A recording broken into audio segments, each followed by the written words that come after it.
Well, hello everyone. It's time for the T20 Cricketing World Cup, which started actually back on Saturday.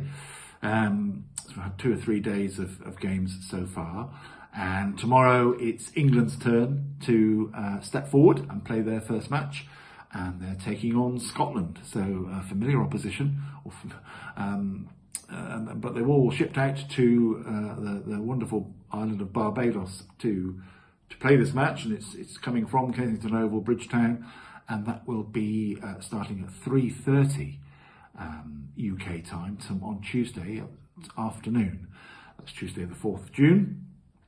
So we look forward to that.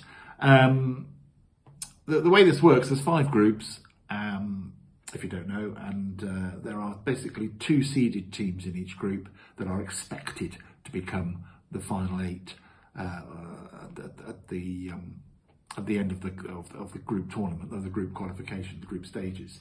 So we shall see if that pans out. Obviously, there's usually one from one of the groups that perhaps falls by the wayside. We shall see. England hopefully hoping it's not going to be them, and Australia are the other seeded team in this particular group.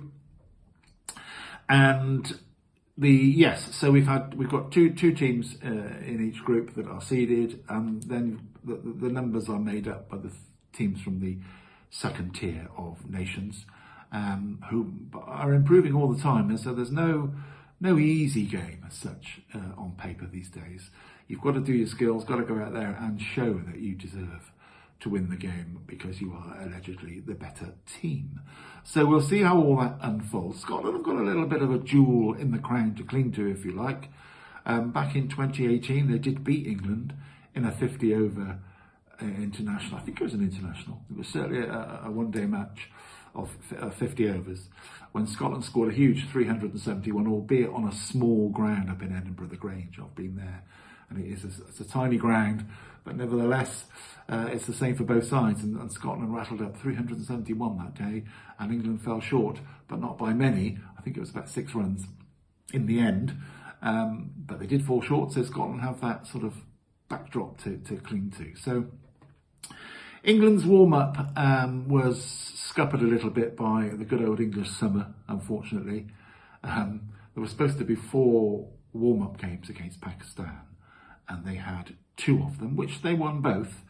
And they won both quite comfortably, if along the way there was a stutter or 2 at times. All the batters had a decent knock of such. They all got a feel for the ball on bat, which was good for them. And I think most of the bowlers had a good, decent run out too. Got a few overs in their legs, but not as much as they would have liked, because obviously there were 4 games in the warm-up programme, and 2 were completely washed out, so not a ball bowled, as I understand, if I remember correctly.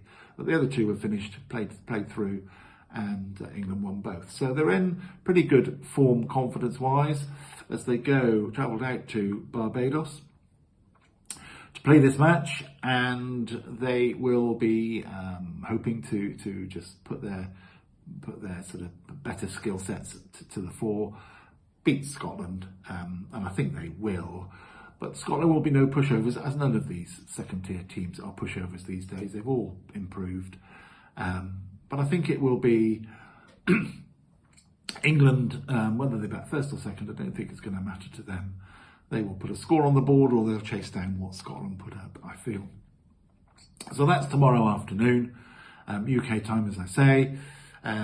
So we shall see how that unfolds, and it's important that England get a good start. I think they are one of the favourites, and rightly so. They're almost also the reigning champions. So we'll see how they go about their defence of the title starting tomorrow.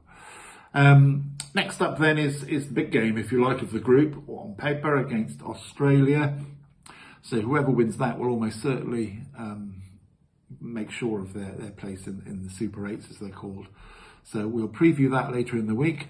But for now, tomorrow, it's England versus Scotland, and I take England to say, win quite comfortably, but we shall see.